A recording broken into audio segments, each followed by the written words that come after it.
As you can see here, this is the plastic canvas. There's 2 different lengths, 2 different sizes. Whoops, I dropped it. I pick it up though. And then here are the longer ones. And that's me picking it up so I can show you. Sometimes my hands don't want to cooperate. But there's the plastic sheets. Putting that back up. Here's all the beautiful colors. They have all different colors. And oh my gosh, when I seen these, I was so excited. Look how beautiful. All the new colors and strands and yellows and oranges. Pinks and purples. I was so excited. It was so pretty. And then they had all these neat little pastel colors and dark colors. I love the gray. I need to get the gray. I ended up getting the red, the blue, and 2 browns.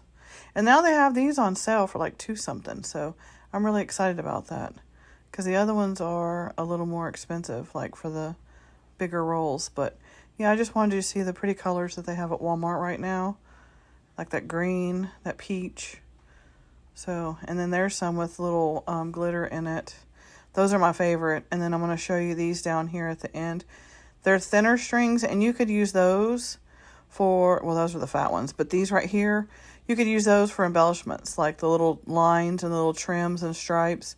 Once you finish it, you can use these for like something cute. I don't know. They're too thin for the plastic canvas, but you could use them as part of the decoration of the plastic canvas. So anyway, these are all the beautiful colors. I'm so excited. I'm going to have to come and buy a whole bunch of yarn before all the good colors are gone.